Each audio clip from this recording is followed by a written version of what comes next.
I see, and hopefully you see today, not as about sport.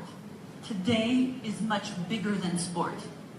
Today is about your society, your communities, your children, your people, today and well into the future. Sport is a solution to some of the challenges you've identified today. Sport is a vehicle for change. Sport is a vehicle and a tool for good, to unite people, to educate your communities. Sport is the answer to many of the problems you are facing, and frankly, most of the world is facing. So the topic that you want me to speak about is National Olympic Committees. And National Olympic Committees around the world, and there are over 200. We are very, very different. We're all very different, and we're all very similar. The challenges you've identified are challenges in Canada we've identified. We may have identified them many years ago. So for instance, in Canada, we had the pleasure, the honor of hosting 2 Olympic Games, one summer and one winter.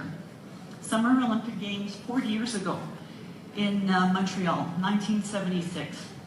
We became the first and only host country never to have won an Olympic gold medal. 1976. The second time we hosted was the Winter Olympic Games in Calgary in 1988. Guess what happened? Again, Canada is the only host nation never to win an Olympic gold, and we did it twice. So that's how far we've come. Okay? It takes a catalyst, it takes a reason to change. And for Canada, that was the reason.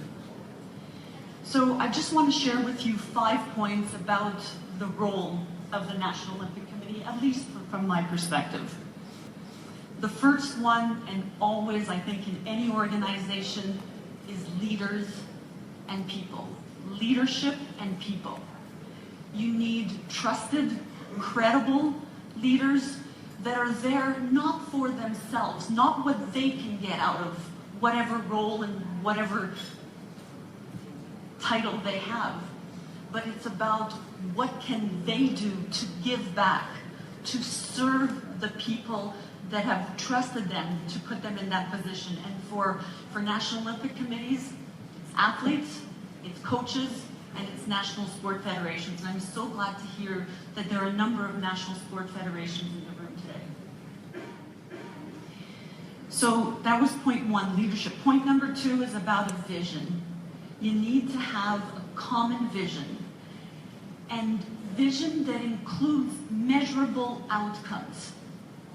And that vision has to be documented, because we're all going to leave the room today and we're all going to take different understandings of what today was all about. What were the learnings?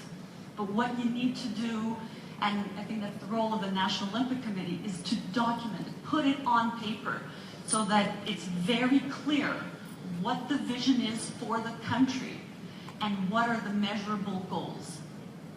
I just want to leave you with really a question. So Dieter presented a model. I don't know if it's perfect, I don't know, but it's a model. It's a way forward. My question to you is, if not this one, then what? What's the alternative?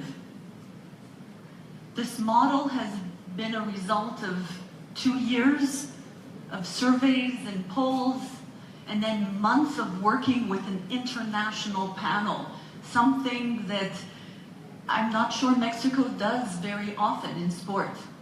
So you have a model that's researched, that's based on expertise presented to you today. If not this, then what? And how long would it take you to present an alternative?